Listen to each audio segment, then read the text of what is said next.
मेरी कोली भर के ले गया, कीकरों की तरह घसीटने लग गया। उसने मेरे बहुत मारे, कमर पे मारे, मेरे मुंह पे थप्पड़ मारे, बहुत मारे। उसने नीचे गिराए, मेरी छोटी छोटी दोनों बेटियों को उसने थप्पड़ मार के और आगे की तरफ धकेल दिया। रंडी बोला, बहनचोद बोला, कुतिया बोला और भी बहुत गंदी गालियाँ दी। मेरी छाती पे मारा, मेरी हिप पे मारा था उसने। इनका सिर्फ एक ही मकसद है, मेरी सामाजिक छवि को खराब करना। मैं एक सामाजिक कार्यकर्ता हूं और मैंने भारतीय जनता पार्टी से सन 2018 में टिकट पर चुनाव लड़ा था। उससे पहले मैं सरपंच भी रह सका हूं। फिलहाल अटगामे का प्रधान हूं, गौशाला का संरक्षक हूं।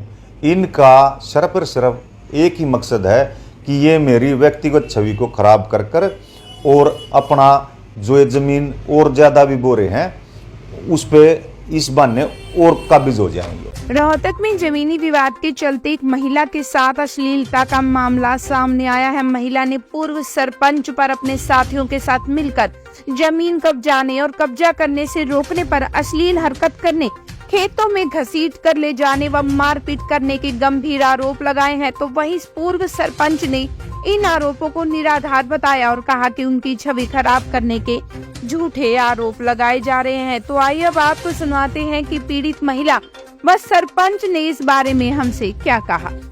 मैं अपने तीनों बच्चों के साथ पीटीएम के लिए जा रही थी।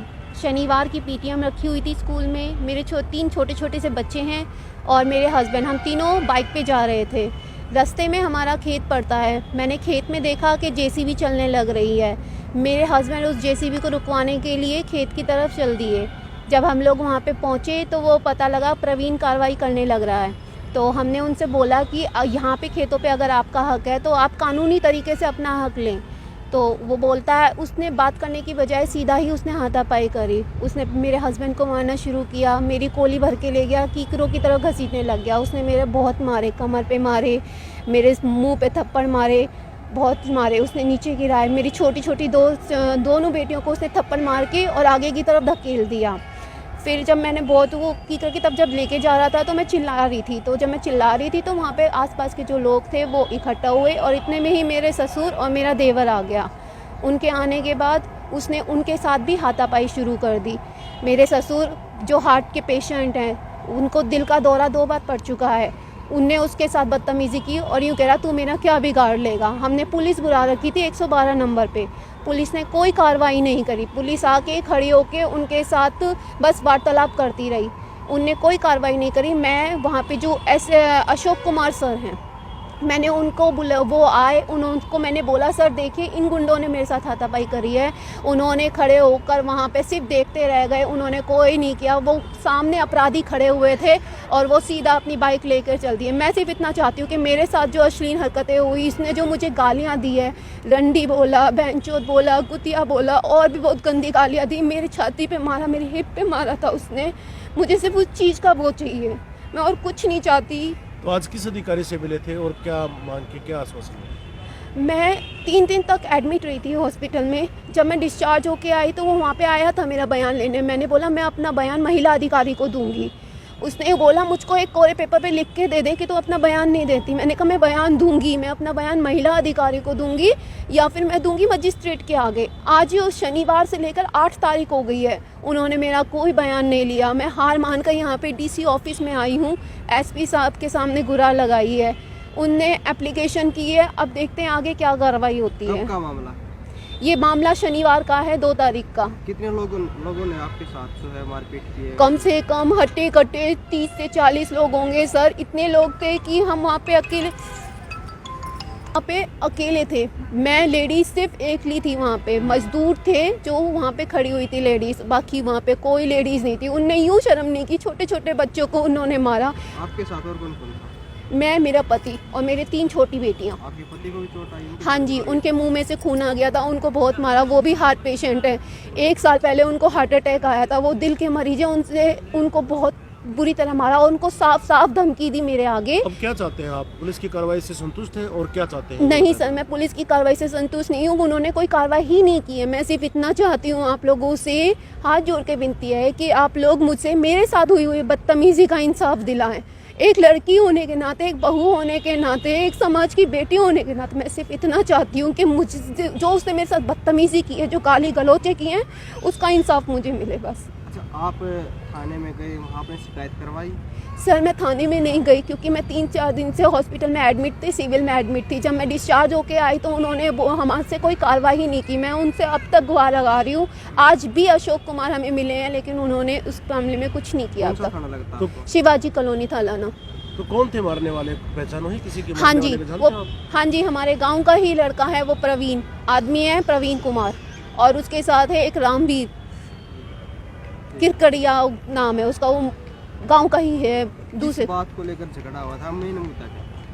मेन मुद्दा तो जी हमारी खेती बाड़ी का है। ये जो हमारे खेत लगते हैं वो अवैध रूप से उस पर कब्जा कर रहा है। उसका हक बनता है लेकिन वो कोर्ट में जाए। हम लोगों ने कोर्ट में केस चला रखा है तो इसका मामला तो कोर्ट देगी कि उसका हक कहाँ पड़ता है, लेकिन वो ज़बरदस्ती जबरन उन खेतों में घुस रहा है जिन खेतों पे हम लोग अपना सालों से खेती बाड़ी करते आ रहे हैं। हमारा हक रहा है उन खेतों पे। मेरा नाम प्रवीण कौशिक है।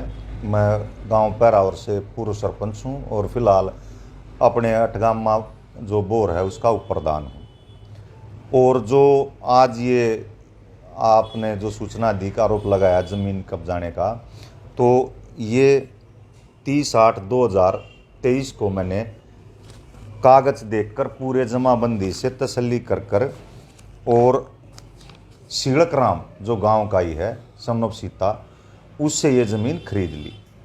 खरीदने के बाद उसका इंतकाल करा दिया प्रॉपर, सारे कागज़ चेक करके। और जो किला उन्होंने बताया था कि ये हमारे हैं, हम इनको बोते हैं, मैंने उन पे अपना बोकर तार फेंसिंग करने का काम कर रहा था।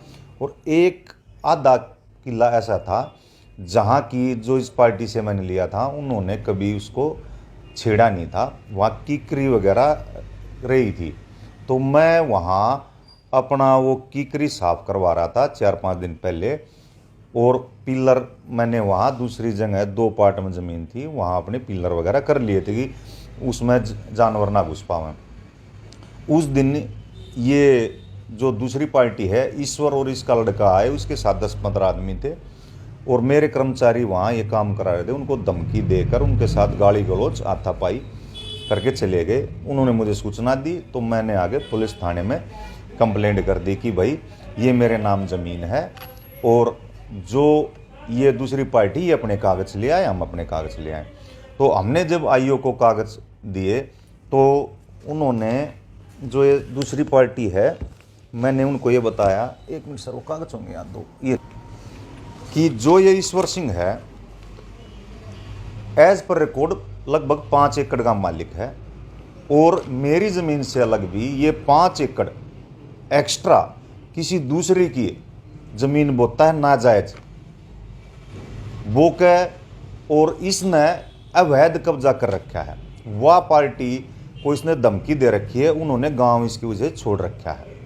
सारा मैटर ये है। ये तो क्या नीयत है इनकी, जो इकट्ठी खेवट कह रहे हैं, ये खेवट इन्हीं की 85 एकड़ की इकट्ठी खेवट है और सब ने अपनी अपनी जगह बांट रखी है।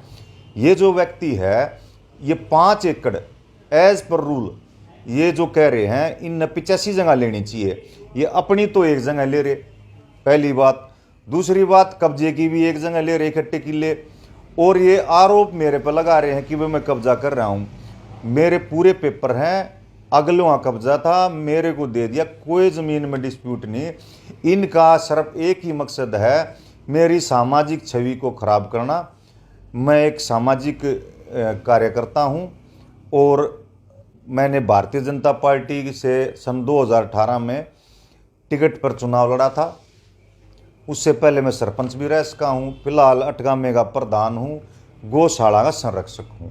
इनका सिर्फ और सिर्फ एक ही मकसद है कि ये मेरी व्यक्तिगत छवि को ख़राब कर और अपना जो ये ज़मीन और ज़्यादा भी बोरे हैं उस पर इस बहाने और काबिज हो जाएंगे। इनका जो उन्होंने एक छेड़खानी और मारपीट का आरोप लगाया आप पर, उन्होंने डायल 112 को भी बुलाया था।